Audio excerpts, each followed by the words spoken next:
What happens when perfectly crafted rules pull in opposite directions? When logic, flawless in design, spirals into a contradiction no mind can escape? Take a comfortable sit, dim the lights down, and get ready to drift into the galactic twilight. In the year 2015 CE, a dozen years after the failure of the first expedition to Mercury, the planet still bore the weight of its reputation as a Jinx world. Even with the advance of interplanetary travel and the spread of positronic labor, no human crew had managed to make Mercury's hostile surface yield safely for long. The Sunside Station, half abandoned and coated with dust of inactivity, stood as both a reminder of past ambition and a warning of planetary extremes that cared little for human resolve. In that silence, the renewed attempt by U.S. Robots, the leading manufacturer of positronic machines, carried the entire burden of proof that robots could extend human survival where human effort alone faltered. The mission itself had been presented as routine. Selenium, abundant on Sunside in natural pools, was needed to maintain the delicate balance of the photocell banks that filtered Mercury's overwhelming sunlight into manageable energy. Without selenium, the shield would collapse, and no suit, however advanced, could shield flesh from such radiance. The problem was not discovery. The mineral could be found with ease. The problem was endurance, for direct exposure had defeated men before and left only machines capable of withstanding the merciless light. Thus the return of Powell and Donovan, two men often dispatched by U.S. robots to test machines under frontier conditions, marked not merely another technical trial, but the continuation of a broader cultural arc. Earth, under its weight of caution and its troubled history of robotic distrust, had long shifted its experimental burdens outward. The planets became both laboratory and proving ground, while Earth itself remained unwilling to embrace such risks at home.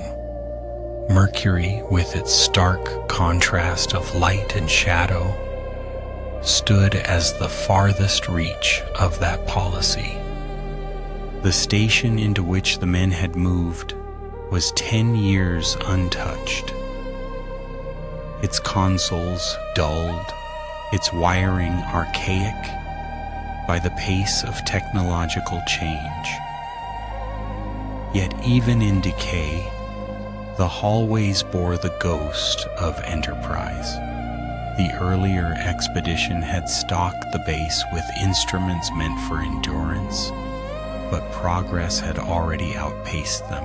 U.S. Robots placed its faith in Speedy, a modern model of extraordinary agility.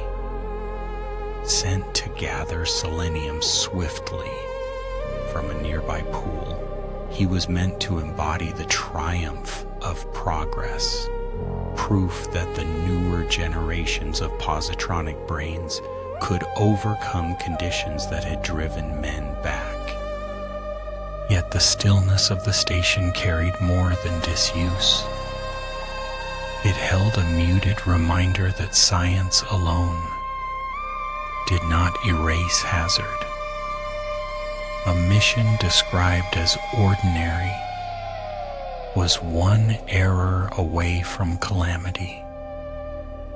And beneath the walls of Sunside Station, human survival balanced upon the logic of a single machine. Powell, veteran of many robotic tests, felt this as he surveyed the equipment with the deliberate calm he cultivated. Donovan, his partner in long experience, carried the more restless energy of one who knew that technical fragility never allowed complacency. Between them stood the task to verify whether the Sunside base, written off as failure in the past, might now serve as proof of robotic mastery. Their first day unfolded under the measured routine of assessment. Instruments were checked, ancient consoles were coaxed into service, and Speedy was dispatched to collect what seemed a trivial amount of selenium. 17 miles outward lay a pool marked years earlier by reconnaissance, and 17 miles was no distance to a machine built for exploration. The men remained behind, bound by the hard limit of their protective suits, able to step no more than minutes into the sunlit plain before retreat became imperative. In such a mission, trust in machinery was not preference but law. Robots moved where men could not, their positronic brains balancing imperatives that guided every step. For U.S. robots, the reliability of that balance was both commercial guarantee and ethical shield against the fears of wider society. If this test on Mercury succeeded, the company would secure more than selenium. It would secure renewed faith in the consistency of robotic logic. The hours stretched, and Speedy's absence passed without alarm at first. Missions across distance took time, and the men were not given to quick panic. Yet as the station remained hushed and the radiating heat beyond its walls pressed against thought like a physical presence, unease lingered. The world they occupied allowed no margin for complacency. Outside, on the furnace plain, a single positronic brain held in its keeping the lives of both men and the reputation of an institution that defined robotics for a century to come. The cold truth was simple. Selenium meant survival. Without it, the Sunside shield would decay, and heat would flood unchecked into every level of the station. The expedition was no pioneering gesture. It was an experiment on which endurance hinged. And if the chain of logic within one machine faltered, then no appeal to human courage could mend the balance. Thus, the first day on Mercury ended in a silence thicker than the dust upon the consoles. Outside, beyond the reach of radio waves, a robot traced its unseen path across the plains. Inside, two men waited beneath walls, not yet tested by the full glare of the sun. Above them hung the judgment of history, whether robots could carry human hope into places where life itself had no foothold. By the second day of their presence on Mercury, the underlying context of the mission settled into sharper relief. It was not merely a test of one robot on a difficult world. It was the extension of a broader struggle over the place of positronic intelligence in human society. On Earth itself, restrictions and suspicion had hemmed in their use for decades, leaving men such as Powell and Donovan to conduct experiments only in remote stations where public protest could not reach. These experiments, while technical in form, carried cultural weight. Each success abroad made it harder for legislators to deny the usefulness of robots. Each failure reinforced the arguments of those who warned that machines could never be trusted. Mercury offered a particularly stark proving ground. The planet was little more than a ball of extremes, one half burnt with light, the other shrouded in endless darkness. To the first expedition, this environment had seemed a challenge, just beyond the reach of ingenuity. They had left behind heavy machines and crude robots, impressive by the standards of their year, yet destined to sit motionless once their masters departed. When Powell and Donovan descended now into the lower sublevels of Sunside Station, they found these silent hulks still crouched amid crates and dust. Their bulk told of a past confidence that power alone could overcome planetary indifference. Their silence spoke of the disappointment that followed. In contrast, Speedy represented the very opposite philosophy. He was not built to tower, but to balance. Not to obey crude commands, but to weigh competing directives with fluid grace. His positronic brain stood as a summary of 2 decades of refinement, an instrument designed to obey principles that had become the cornerstone of robotic law. It was precisely this refinement that U.S. robots wished to demonstrate. If Speedy could succeed where bulk had failed, the contrast would be plain. Powell, with his tendency toward cautious reflection, recognized the symbolic weight carried by even a simple errand for Selenium. Donovan, restless and more open in expression, felt the same weight, though he translated it into impatience. The base itself amplified these emotions. Its outdated consoles and dusty records reminded them at every turn of how quickly technology leapt forward, how easily one decade's triumph became the next decade's relic. Even the communications gear, antiquated and half-corroded, reflected the gap between past expectation and present reality. The men had taken their places in the radio room, a chamber where faint signals could be caught and charted, though never perfectly transmitted across the sunside glare. They marked maps with dots representing Speedy's path, hoping to trace his journey by indirect signs. At first, the exercise was only routine, a measure of diligence. But routine gave way to uncertainty, and uncertainty to foreboding. The dots did not converge on resolution. They circled, forming patterns without end. Still, before alarm took root, the broader context pressed itself into their thoughts.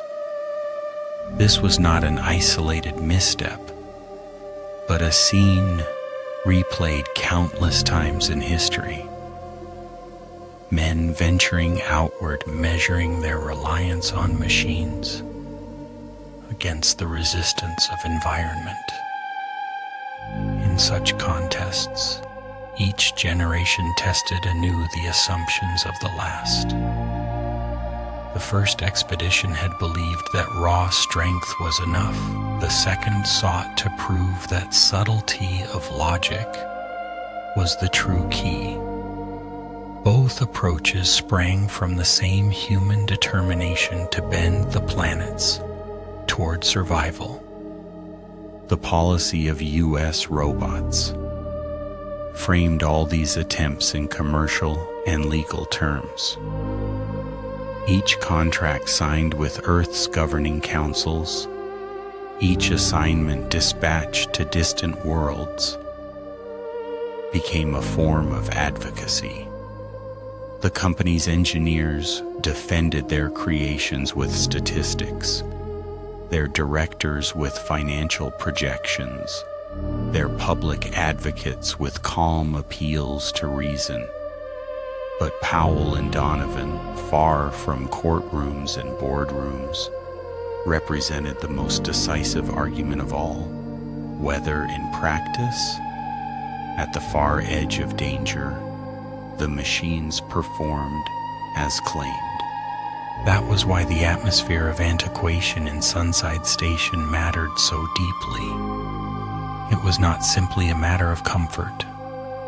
The contrast between outmoded panels and the gleaming body of Speedy, between primitive hulks and the smooth articulation of a modern model, symbolized the very progress U.S. robots sought to prove.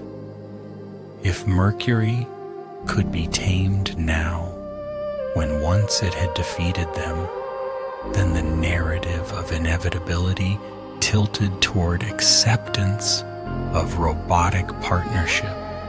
Through the long hours, Powell's reflective calm and Donovan's restless vigilance served different but complementary functions. The one measured consequences, tracing each possibility with deliberate thought. The other pressed forward, unwilling to allow hesitation. In their alternating temperaments, the broader human stance toward robots was mirrored.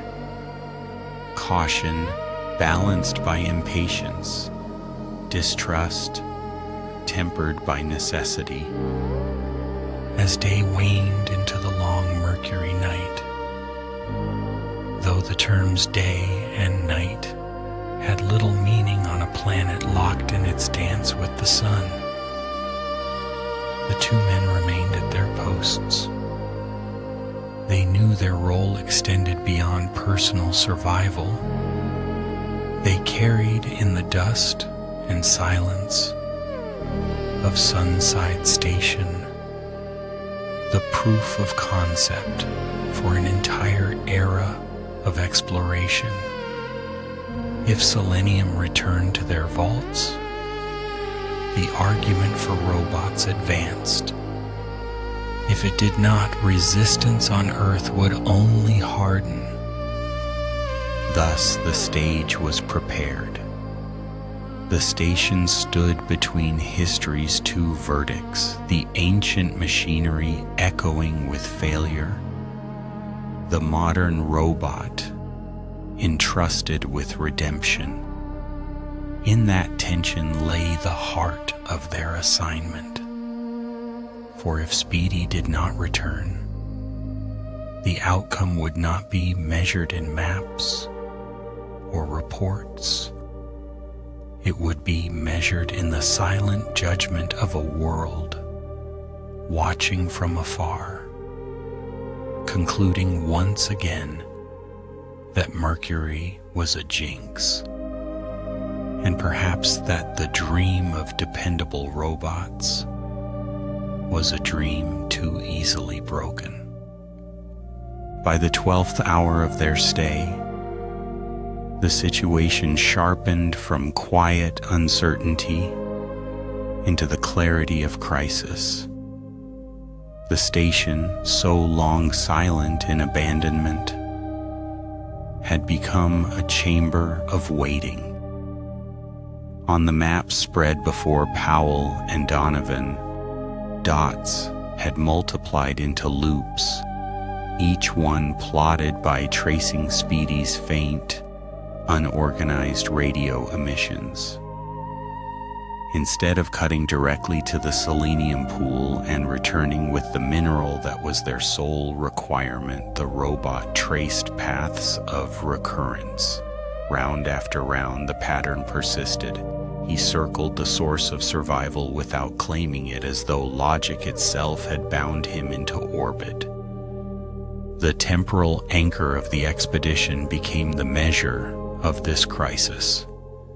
5 hours since his departure, Speedy had not returned. 5 hours in which the vital photocell banks, already strained by exposure, declined further. 5 hours in which the two men, incapable of lasting minutes on the Sunside, could only mark dots on parchment and wonder. There was no comfort in the radio room. The antiquated devices made clear what they already knew. Communication was inadequate, the atmosphere of the sunlit hemisphere scattering and drowning signals beyond the simplest tracking. What little could be gathered was only enough to confirm repetition. In this moment, the context of the larger history of Mercury returned with force. The first expedition had been defeated, less by lack of effort than by the merciless logic of environment. Now, even with the advances of robotics, the planet seemed to reassert its claim. It was not selenium that eluded them, for the pools were plentiful and well marked. It was the failure of a single positronic brain to reconcile its imperatives, a reminder that even logic, however refined, could stumble when confronted with competing demands. The men knew the stakes without speaking them aloud. Without selenium, the station would not hold. The photocell banks, the only barrier between Mercury's radiant sun and human fragility, would break down. Heat would pass through unchecked, filling corridors and sublevels until flesh could not endure. It was not an abstract calculation.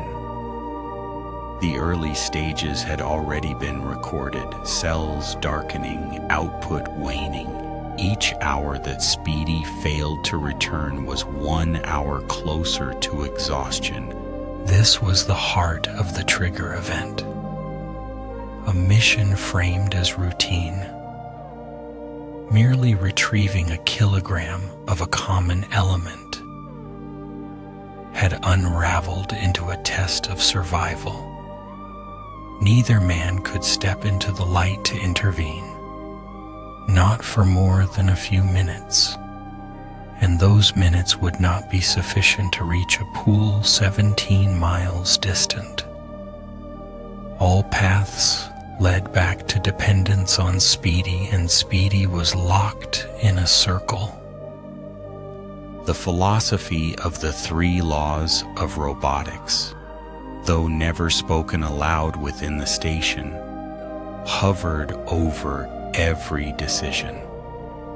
A robot's obedience, its drive to protect human life, and its imperative to preserve itself were not simple directives.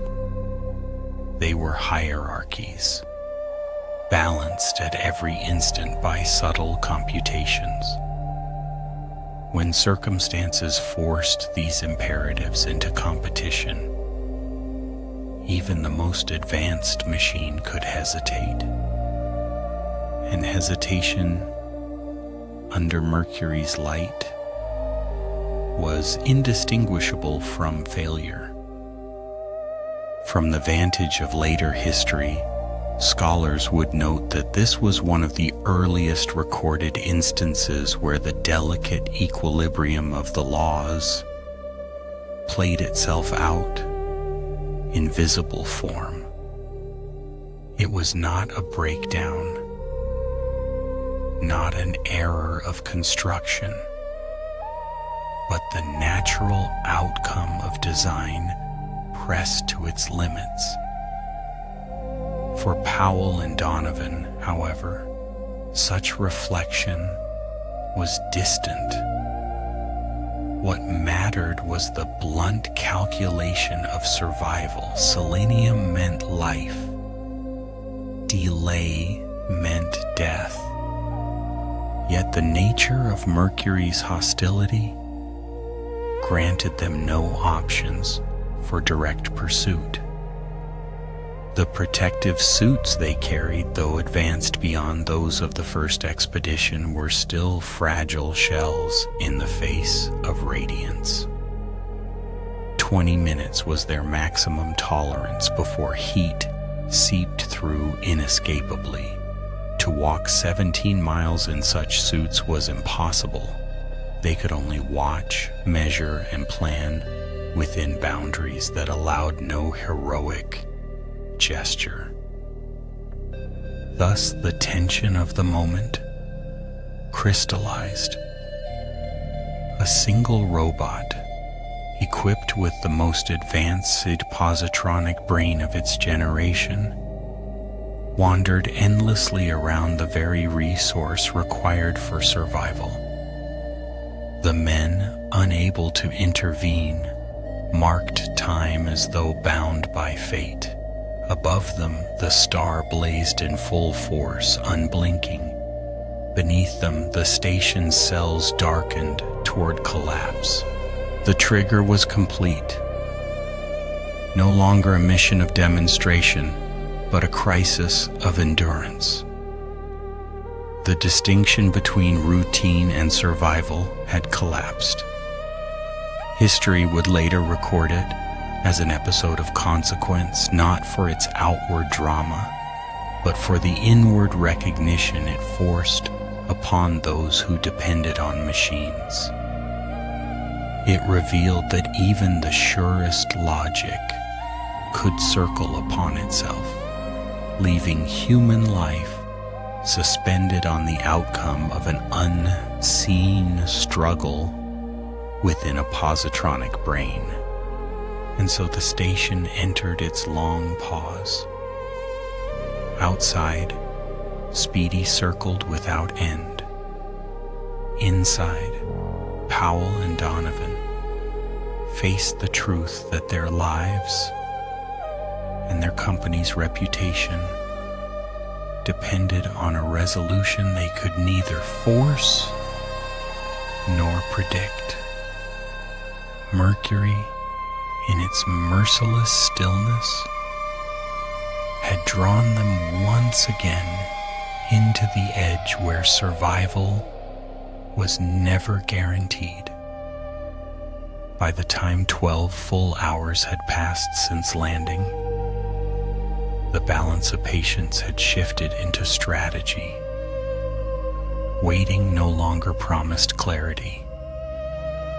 What Powell and Donovan confronted was not uncertainty, but the outline of failure taking shape. The base itself remained as still as ever, the ancient consoles ticking faintly, the sublevels filled with dust and forgotten machinery. Yet in the silence of their confinement, they recognized that Speedy's circular wandering was no momentary hesitation. It was a condition that would persist until some other force intruded upon it. This recognition led them downward, into the sublevels where the remnants of the first expedition remained. There, amid crates warped by time and the faint smell of oxidation, stood 6 machines, unlike the streamlined forms of modern design. These were massive constructs, built with gears and frames of earlier theory, their chests broad and their heads looming even in a seated position. Their scale carried the optimism of a previous era, when it was assumed that bulk and power alone could master a hostile world. To Donovan, their appearance was unsettling, as if giants of metal had been left to sleep while decades turned.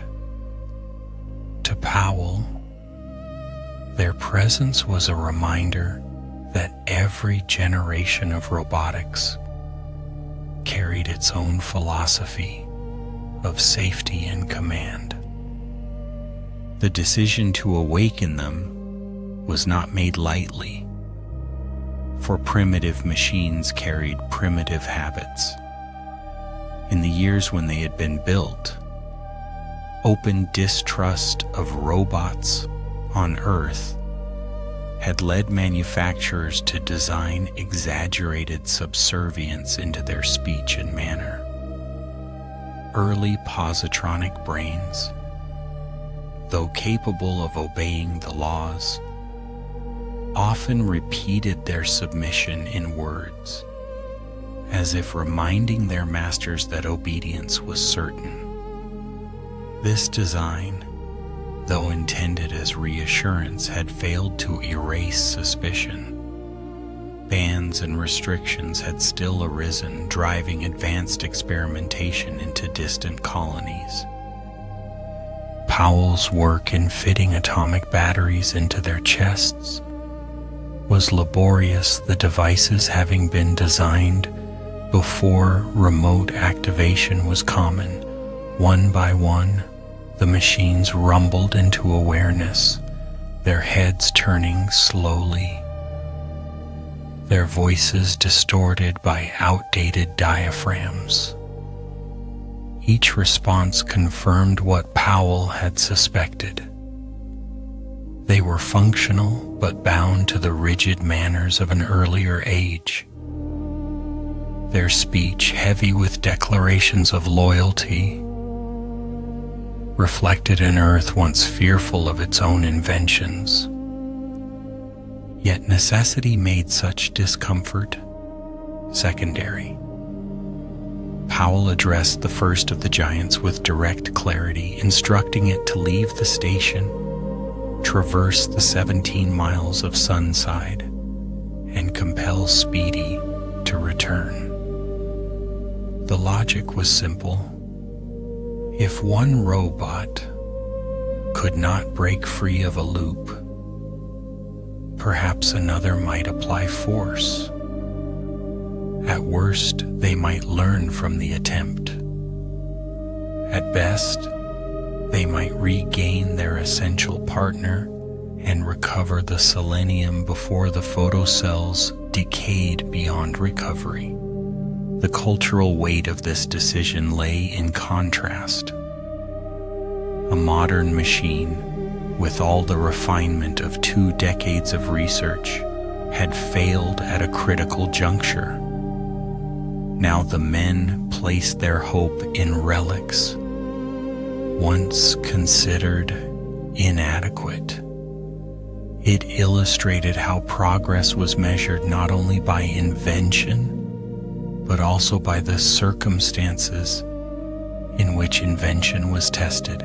Mercury, unforgiving and absolute in its demands, forced such reversals. The first giant rose with mechanical slowness, its limbs moving with more effort than grace. Donovan, observing the towering form, felt the distance between human frailty and mechanical endurance with renewed force. Powell, more restrained, considered instead the implications of relying upon such outdated logic. If this mission succeeded, it would not be remembered as the triumph of progress, but as the rescue performed by machines already considered obsolete. Yet failure left no room for pride. They mounted the massive construct as it requested, for its design required a human rider to initiate locomotion. This peculiar safeguard, another legacy of Earth's anxiety, had been meant to prevent uncontrolled wandering. Now it seemed a near parody of trust. Men depending upon giants of steel to act, but only if they placed themselves upon the machine's back. Still, the necessity could not be denied. In the hours that followed, one attempt blurred into another. Commands were given, responses returned, yet the outcome remained unchanged. The primitive robot reached the bright plane, but the same imbalance that trapped Speedy seemed to prevent full resolution. The logic of the laws, though simpler in its early formulation, still bound the giant to hesitation in the face of competing imperatives. Powell and Donovan, watching from within the limits of their protective suits, perceived that brute force alone would not unravel the circle. Thus the problem revealed its depth. What confronted them was not a failure of machinery in the ordinary sense. It was not broken gears or fractured wires. It was the very architecture of positronic law encountering conditions it had not been expected to face. Survival, obedience, and self-preservation. These imperatives formed the triangle within which every positronic brain moved. When environment pushed the sides of the triangle into conflict, the brain did not collapse but circled, seeking equilibrium it could never fully find. The recognition spread quietly between the two men. They had not only a logistical problem but a logical one. The test on Mercury had become, without their intention, a demonstration of how the laws could produce unexpected paralysis. Later historians would note this as a pivotal realization, an early sign that even the clarity of robotics was vulnerable to paradox when pressed by planetary extremes. In the moment, however, the awareness bore no grandeur. It was only another layer of weight, pressing upon minds already burdened by the countdown of failing photocells. The first giant returned in slow resignation, unable to compel Speedy. The second was awakened and sent forth, then the third. Each attempt layered effort upon futility, until the corridors of Sunside Station echoed not only with the voices of ancient machines, but with the unspoken recognition that their margin of safety dwindled with every passing hour. And so the men stood amid relics of the past, waiting for a modern machine that circled still. They had placed hope in both the newest creation and the oldest, only to find that Mercury, neither certainty nor reprieve. The problem was not yet solved, it had only deepened. The deeper Powell and Donovan pressed into their options, the clearer it became that the central issue was not mechanical failure, but logical entrapment. The primitives they had awakened could obey orders, but their crude articulation of the laws left them vulnerable to hesitation whenever the imperatives tangled. Speedy's circling path was no accident of poor construction. It was the outcome of a hierarchy in tension, a silent demonstration of the exact principles that underpinned every positronic brain. From the beginning, the laws had been set in a strict order.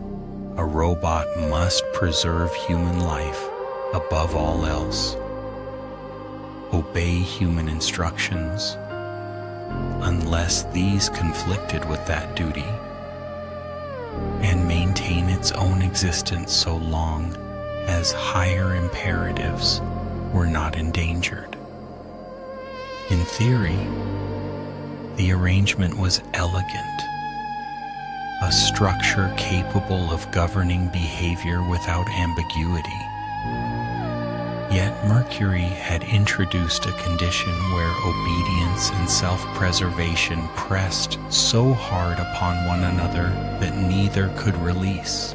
The Selenium pool lay in a region of intense hazard, enough to activate Speedy's self-preservation. But the order to retrieve Selenium was binding, and so he lingered between the two forces, circling endlessly, unable to resolve the tie until some stronger factor entered the equation. It was a subtle failure, not of design, but of assumption. U.S. Robots had long defended its creations with the claim that the laws guaranteed safety under all circumstances. That claim had stood against waves of suspicion on Earth, reinforcing the company's commercial and legal strength. But what unfolded on Mercury undermined the assurance, not because the laws were violated, but because they functioned too well. Each imperative remained intact, and so the machine became a prisoner of their balance. For Powell, this recognition was both illuminating and heavy, for it revealed how fragile the line of trust in robotics could be. For Donovan, it came as a confirmation of instinct, a proof that reliance on logic was never free of danger. Their attempts at intervention followed naturally from this understanding. Powell reasoned that if self-preservation outweighed obedience in Speedy's present state, then some force had to increase the weight of obedience. Commands had to be made more pressing, orders given in tones of absolute authority. Yet the distance and Mercury's interference robbed them of clarity. No command reached with sufficient force to tip the balance. Radio waves scattered into incoherence, reducing instructions to little more than a whisper amid the solar glare. When such strategies failed, Powell turned to deduction. The laws were not merely programming, but a calculus of weight, each demand exerting pressure within the positronic matrix. To break the circle, one had to introduce an influence stronger than either command or self-preservation. That left only the highest imperative: the protection of human life. If their own safety could be brought into immediate question, then Speedy's indecision would end. It was a grim conclusion, for it meant no plan of mere ingenuity would suffice. The structure of the laws themselves demanded that risk to flesh become the deciding factor.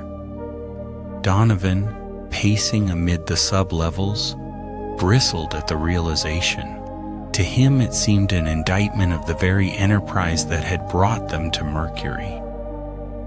What value was there in progress if it placed men in positions where their survival depended upon courting danger? Yet Powell, with his quieter temperament, saw inevitability.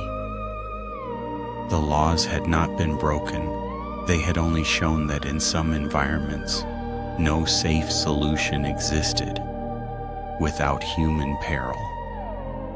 As they considered the dwindling time, the institutional implications deepened. If they perished, the report that returned, if any record survived at all, would note that failure was not mechanical, but logical. On Earth, critics would seize upon it as proof that positronic reasoning could never be trusted without reservation. U.S. robots would face renewed suspicion, perhaps stricter legislation, perhaps even curtailment of its expansion into the planets. If they survived, the same episode would be studied as a paradox, an instructive case in how the laws, under stress, could create loops of paralysis. Either way, Mercury would echo far beyond its own horizons. Each hour that passed tightened the vice of necessity. The photocell banks continued their slow decline. Gauges marked the fall in efficiency, each notch another reminder of the danger pressing closer. Within the station, the temperature remained stable for the moment, yet they knew the insulation was no permanent shield. Once the banks failed, heat would surge through without pause. The prospect of broiling in silence, surrounded by machinery that could not break its own logical circle, loomed ever closer. By late in the second day, the reality stood plain. No primitive robot could solve the matter by force. No command weakened by Mercury's interference could push Speedy into obedience. The hierarchy of the laws had to be confronted directly, and the only means of confrontation lay in placing human life unmistakably at risk. This recognition hung over the two men with a weight that could not be shifted. Their survival would depend upon the very peril they sought to avoid, and upon the certainty that, when pressed against the highest imperative, the positronic brain would finally move. Thus the stage was prepared for an intervention, not of mechanics, but of logic itself. The circle of Speedy's wandering could only be broken by the deliberate introduction of danger, a decision that carried both immediate peril and profound consequence. Mercury had revealed the delicate tension within the laws, and Powell and Donovan stood at the point where that tension would either resolve in their favor or consume them entirely. By the dawn of the third Mercury day, the thin margin of survival had nearly vanished. The photocell banks, once robust in their conversion of searing sunlight into manageable energy, had grown visibly unstable. Dials and indicators told the same quiet story: decline without reversal. Within the walls of Sunside Station, the air remained cool and breathable, But Powell and Donovan knew this was only temporary. The insulation would not hold once the banks collapsed, and every corridor would fill with heat inescapable. The countdown was measured not in hours of comfort, but in hours of remaining life. It was against this backdrop that Powell reached his conclusion. If obedience could not outweigh self-preservation, and if distance prevented commands from carrying sufficient authority, then the only lever left was the highest imperative: protection of human life. The laws were no abstract philosophy to him now. They were a living calculus, etched into the behavior of the machine upon which they depended. And if that calculus could not be broken by words, it had to be broken by presence, by placing his own safety where the robot could not ignore it. Donovan recoiled at the prospect, yet the logic was inescapable. A robot caught between conflicting imperatives could circle forever, but once the life of a human being entered imminent danger, the balance shifted instantly. Speedy could not circle while a man lay dying in Mercury's radiance. The brain would have no room for hesitation. It would obey the highest imperative and act. Thus, Powell prepared himself for the most dangerous measure yet. He donned his protective suit, fragile as paper compared to the solar flood outside, and readied to step into the glare. The suits were built for brief excursions. Minutes only. 17 miles might as well have been 1,700. He did not need to reach the pool.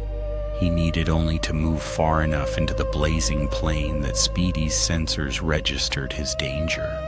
Beyond that point, logic itself would bring the machine to him. It was a calculated gamble, one that tied his life directly to the laws of robotics. The higher order imperative was their safeguard, the same principle that had been invoked for decades to reassure an anxious humanity. Yet no human had ever before staked survival so directly upon its functioning. In Powell's choice, the cultural debate around robots took on its most concrete form. If the laws held true, survival was possible. If they failed, both men would perish in the silence of a station overwhelmed by heat. When Powell stepped into the light, time stretched. Each step carried weight, not only from the press of the suit, but from the certainty of heat penetrating its thin layers. His visor shimmered with radiance, and the sensors within the suit recorded temperature rising. To him, the walk was not heroic, but mathematical. Each second endured was a second closer to the threshold where Speedy would recognize danger. Inside the station, Donovan remained at the consoles, tracking faint signals. He too understood that this was no longer a question of engineering alone, but of principle. U.S. Robots had built its reputation upon the universality of the laws. Now those laws were tested not in theory, but in the burning light of Mercury. Speedy's circle persisted until the signal of Powell's peril crossed into its calculations. Then, as if a balance had tipped, the wandering ceased. The positronic brain, pressed against the hierarchy it could not violate, shifted from indecision into clarity. The imperative to preserve human life outweighed every other command, every self-preservative caution. The robot turned, leaving the Selenium pool at last, and began its course toward Powell. In this, the logic of the laws revealed its inexorable structure. What no command, primitive giant, and no waiting could achieve was resolved in an instant by danger. To Speedy, there was no ambiguity once Powell's survival was threatened. The robot came not because obedience had triumphed, nor because self-preservation had failed, but because the structure of the hierarchy admitted no alternative. When human life was at stake, Powell, straining against heat and time, recognized the outcome even before the gleaming figure approached. He had wagered everything upon logic, and logic had responded with inevitability. The price of confirmation, however, was his own exhaustion. Each step under the glaring sun pressed deeper into his endurance, until the sight of Speedy's approach became not reassurance, but necessity. Without the machine's intervention, his strength would not carry him back. And so, as history later recorded, the experiment on Mercury passed into its decisive phase. The paradox of circling had been broken, not by ingenuity of command nor by mechanical reinforcement, but by the deliberate placing of human life into danger. In the balance of the laws, this was the only force strong enough to compel resolution.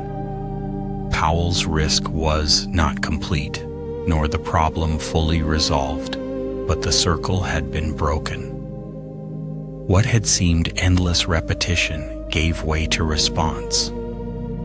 In that transformation, the broader arc of robotics was illuminated.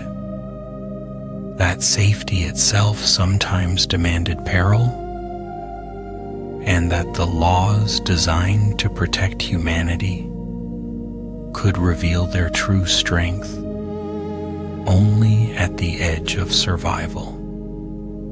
The moment of resolution unfolded, not with spectacle, but with the inevitability of logic completing its course.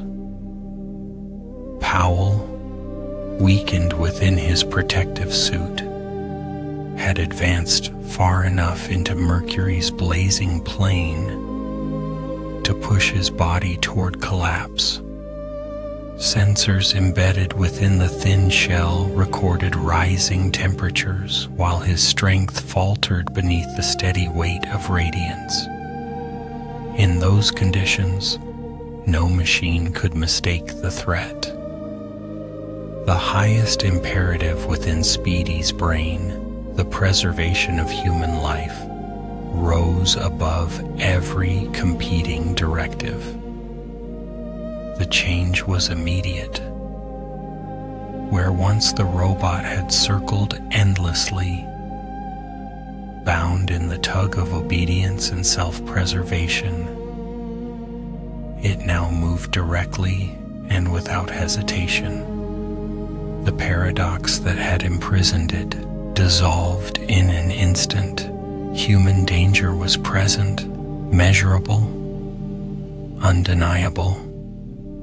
The laws which had seemed a trap of equal forces revealed their true hierarchy. Speedy could not circle while Powell's life diminished step by step. The calculus admitted no compromise. Donovan, watching from the station, traced the incoming signal on his map with recognition that history would later echo. The robot was coming home. Powell, half conscious under the growing heat, perceived little beyond the shimmer of light and the approach of metallic limbs. He had not sought triumph, but inevitability. And inevitability had arrived. Speedy reached him, secured him from the glare, and bore him back toward the fragile safety of Sunside Station. In that act, the crisis resolved. The Selenium was gathered swiftly afterward. For once, Speedy was freed from his logical loop. Obedience resumed its place without conflict. The mineral was returned, the photocell banks repaired, and the steady decline halted. The station cooled, stabilizing once again in the balance between human frailty and planetary severity. What had threatened to end in silence became instead another entry in the long chronicle of human survival beyond Earth. Yet the meaning of the episode extended far beyond the station walls. To Powell and Donovan, the rescue confirmed what they had both feared and trusted, that the laws were not fragile, but conditional, that their power to preserve humanity depended on context. To U.S. robots, the outcome was both vindication and warning. The laws had functioned, yet they had revealed a vulnerability never before witnessed in such stark clarity. A robot could falter, not by error, but by perfection of obedience when commands pressed against one another. Later scholars would mark this moment as an early demonstration of the complexity buried within the seemingly simple structure of positronic law. Susan Calvin, in her analyses, would return often to this case as evidence that the laws, while absolute in phrasing, could produce paradoxes when pressed by environment. Mercury, with its relentless glare, had drawn out this truth more sharply than any courtroom or laboratory could. The turning point was not dramatic in outward sense. It was quiet, as most true resolutions are. A loop ended, a machine obeyed, a man survived. Yet in the calm of that resolution, an entire philosophy of robotics shifted. No longer could the laws be seen as infallible formulas immune to paradox. They remained laws, but laws whose interpretation under stress demanded caution, study, and humility. Powell, recovering within the cooled corridors, understood this without need for later commentary. He had wagered his life not on ingenuity or strength, but on the inevitability of logic. Donovan, though more restless, shared the same recognition. They had survived not because machines were flawless, but because the hierarchy within them allowed no escape once human life was threatened. The paradox had been resolved by design, yet only after peril had forced it to the surface. Thus the climax passed, leaving Mercury silent once more. its radiance undiminished, its hostility unchanged. The planet had not been conquered. It had only permitted survival long enough for a lesson to be learned. The men endured, the robot obeyed, and history gained one more record of the delicate line upon which human reliance upon machines must always balance. In the weeks and months after their return, the incident on Mercury took on a weight beyond its immediate survival. For Powell and Donovan, it remained a vivid memory of confinement, heat, and the circular path of a single robot. Yet for U.S. robots, the episode became a case study, a demonstration both of triumph and of limitation. The Selenium had been retrieved, the photocell banks restored, and human lives preserved, but the cost had been recognition that even the most precise framework of the laws could create situations where paralysis reigned until danger itself broke the tie. In legal forums and technical conferences, the case was recounted with care. Advocates of robotics pointed to the outcome as vindication.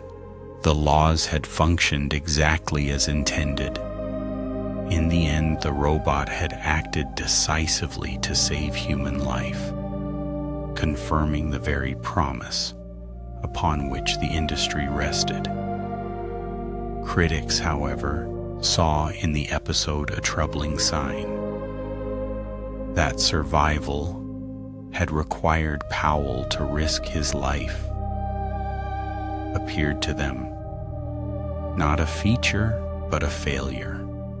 They argued that no human enterprise should depend upon peril to unlock obedience. In this tension, the broader cultural debate surrounding robots deepened, each side claiming Mercury as evidence for its view. Susan Calvin, the chief robo-psychologist whose later writings shaped much of the public understanding of positronics, would return to this incident as an instructive paradox. In her careful phrasing, she emphasized that the laws did not break, they revealed their true complexity.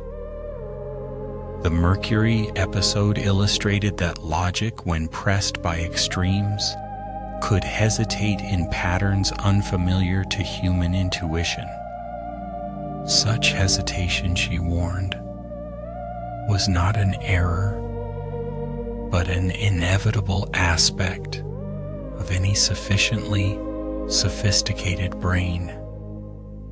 Her words carried influence for generations, guiding research and regulation alike. The legacy of Mercury extended further still.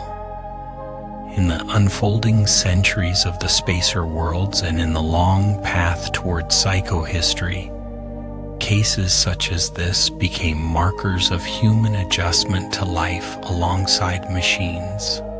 They taught not only engineers, but also philosophers that dependence on logic was never free of consequence. They underscored the truth that survival often demanded recognition of limitation, that the very safeguards which promised safety could generate new forms of risk. In the quiet corridors of Sunside Station, this lesson had been written as clearly as any inscription in stone. For Powell and Donovan themselves, the incident did not carry the grandeur later history assigned to it. To them, it had been a matter of endurance, of holding fast until the problem resolved. They returned to their duties with the weariness of men who had stood too close to disaster. Yet, even in their silence, they represented the frontier spirit that had always driven human expansion. They had trusted in the laws and survived. That was enough. The broader arc of history, however, looked back upon Mercury with solemnity. It was seen as a chapter in the slow unveiling of what positronic law truly meant. Not perfection, but hierarchy. Not certainty, but balance. Not infallibility, but the capacity to preserve when danger reached its peak. Out of one circle traced endlessly upon a burning plain, generations found a symbol of the human condition itself, forever bound to machines of its own making, forever testing their limits, and forever discovering that safety was never simple. And so, when historians closed their records on the Mercury expedition, they did so in quiet tones. The station had endured, the men had survived, and the robot had obeyed. Nothing more was asked, and nothing more was promised.